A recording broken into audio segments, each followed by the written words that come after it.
Good morning RSS friends, आप सभी का स्वागत है आपके अपने यूट्यूब चैनल पर। और दोस्तों, आप सभी को पता होगा कि कल से हमने राजस्थान कला एवं संस्कृति से संबंधित क्वेश्चन सीरीज स्टार्ट की थी। और दोस्तों, मैंने सारे क्वेश्चन आरएस लेवल के लिए थे। और दोस्तों, ये क्लासें आरएस प्री स्पेशल क्लासें हैं। और दोस्तों, कल वाली लाइन आज फिर से मैं आपके सामने बोल रहा हूँ। और दोस्तों, ये लाइन आप हमेशा अपने दिमाग में रखिएगा कि ना यार चाहिए ना प्यार चाहिए, हम तो आरपीएससी तेरे आशिक हैं, हमें तो बस लाल बत्ती वाली कार चाहिए।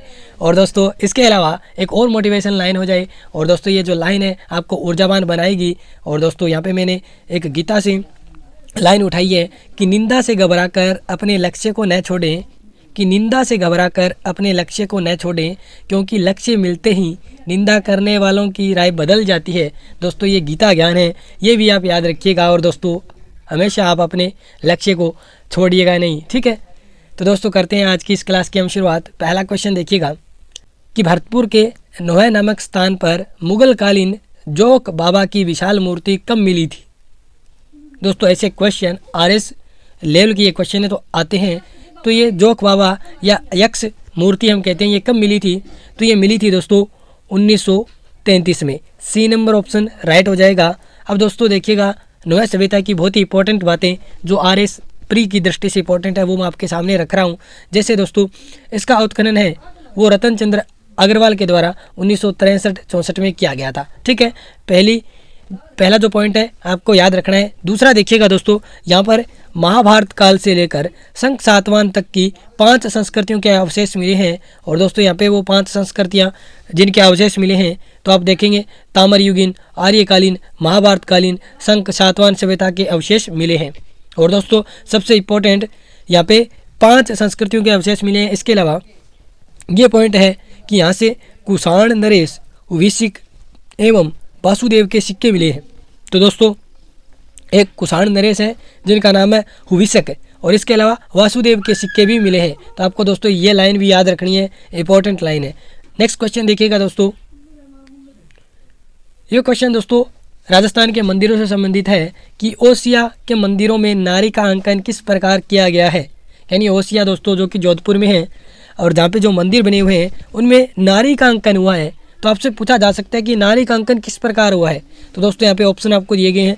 बिना आभूषण के नारी का अंकन, तो दोस्तों ओसिया के मंदिरों में ऐसा जो अंकन है नारी का हमें देखने को मिलता है। इसके अलावा आलस भाव से अंगड़ाई लेती हुई नारी का अंकन, ये भी दोस्तों एक तस्वीर बनी हुई है जहाँ पे जो नारी है वो आलस अभाव में अंगड़ाई ले रही है, ठीक है। इसके अलावा एक और तस्वीर मिली है जहाँ पे पृथ्वी और राहु को दबाती हुई नारी का अंकन है। तो दोस्तों डी नंबर ऑप्शन यानी जो ये सरकारी ऑप्शन है ये राइट हो जाएगा। ओसिया के मंदिरों में इस प्रकार यानी बिना आभूषण की नारी का अंकन हुआ है। इसके अलावा अंगड़ाई लेती हुई नारी का अंकन हुआ है, और पृथ्वी और राहु को दबाती हुई नारी का अंकन भी हुआ है। तो दोस्तों, ये भी कथन इंपॉर्टेंट बन जाता है कि याद रखिएगा कि पृथ्वी और राहु को दबाती हुई नारी का अंकन किन मंदिरों में हमें देखने को मिलता है। तो दोस्तों, ओसिया के जो जैन मंदिर है उनमें।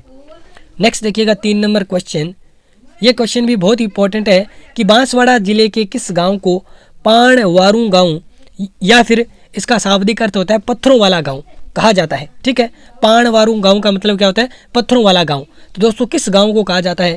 तो ये कहा जाता है तिलवाड़ा को। दोस्तों, बांसवाड़ा जिले का जो तिलवाड़ा गांव है, यहाँ की जो पत्थरों पर स्थापत्य कला है वो बहुत ही अद्भुत है, अद्वितीय है। और दोस्तों, यहाँ के जो स्थापत्य कलाकार हैं वो क्या करते हैं, पत्थरों में भी ऐसी शिल्प अपनी दिखाते हैं कि जान डाल देते हैं, प्राण फूंक देते हैं। इसी कारण दोस्तों इसको पत्थरों वाला गांव या पाणवारू गांव कहा जाता है, ठीक है। ए नंबर ऑप्शन राइट हो जाएगा। और दोस्तों, आप सभी जानते हैं तिलवाड़ा क्षेत्र ये मैग्नीज के लिए मुख्य स्थान है। खनिजों में अगर हम बात करते हैं पीपल खूंट भी आता है।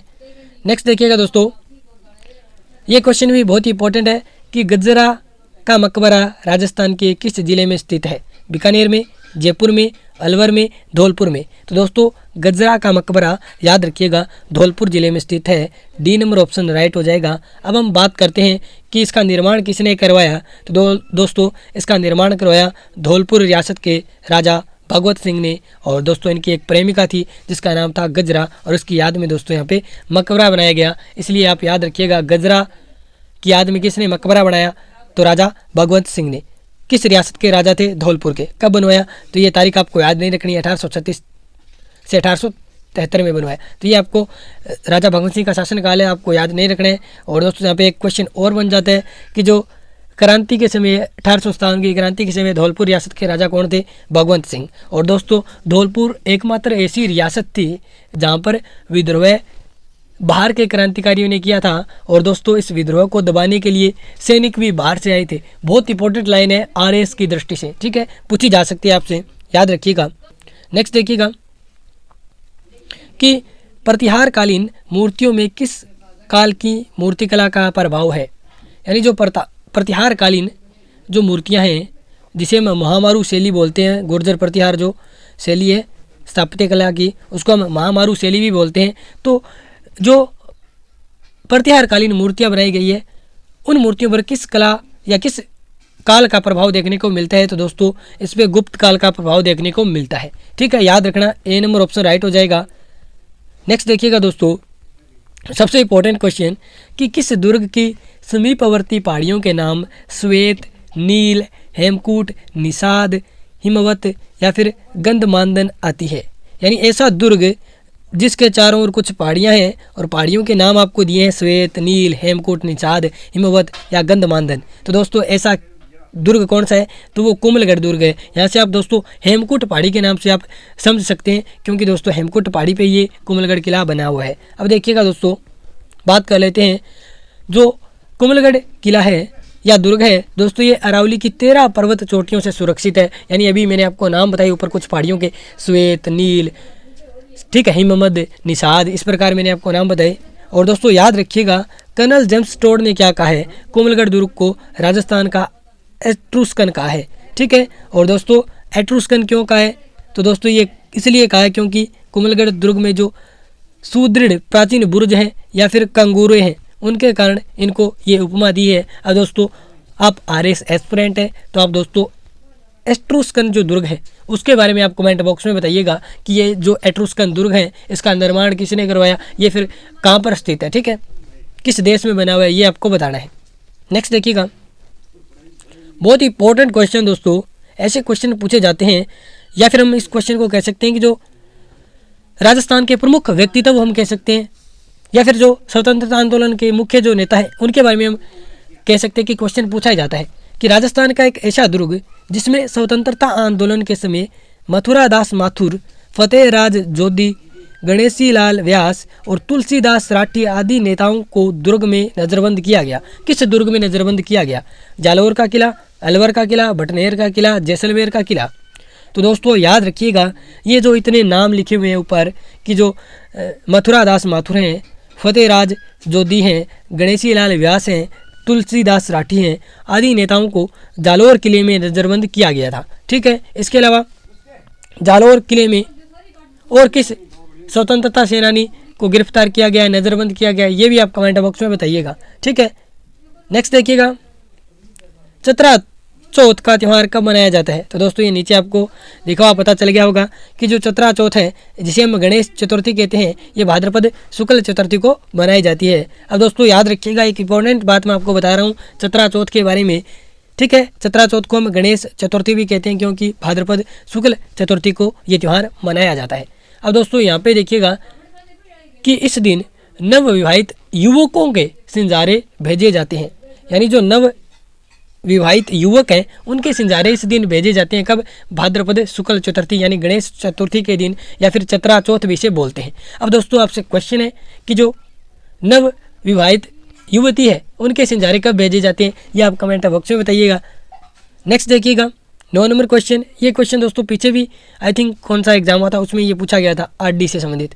और दोस्तों ये आरएस के दृष्टि से इंपॉर्टेंट क्वेश्चन है कि आरडी, पाली, याली आदि शब्द प्रचलित है विशेष क्षेत्र के लिए, विशेष लोक कथाओं के लिए, पहेली के लिए या फिर कृषि के लिए। अब दोस्तों आप आरडी तो नाम आपने सुना ही होगा, अगर आपने पाली या याली नाम नहीं सुना है तो आरडी तो आपने सुना ही होगा। और दोस्तों आरडी आप सभी जानते हैं पहेलियों के लिए हम उपयुक्त या प्रयुक्त करते हैं, ठीक है। यानी आरडी शब्द है या पाली, याली, ये जो शब्द है राजस्थान में पहेली के लिए प्रयुक्त किए जाते हैं।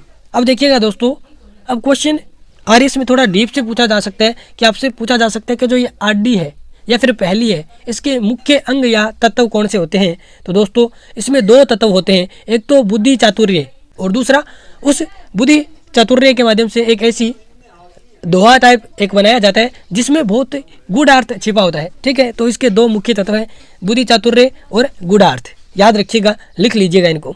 नेक्स्ट देखिएगा कि ढाबी व जोड़ उपकरण संबंधित है, कोटा डोरिया बुनाई से, फड़ चित्रण से, पेचवर्क से या काष्ठ पर नकाशी से। तो दोस्तों याद रखिएगा, जो ढाबी व जोड़ उपकरण है ये कोटा डोरिया बुनाई से संबंधित है। अब दोस्तों बात कर लेते हैं कोटा डोरिया साड़ी की। तो दोस्तों जो कोटा डोरिया साड़ी है वो कोटा जिले के कैथून क्षेत्र में ये कोटा डोरिया जो साड़ी का कार्य है वो किया जाता है। कहाँ पे? कोटा जिले के कैथून क्षेत्र में।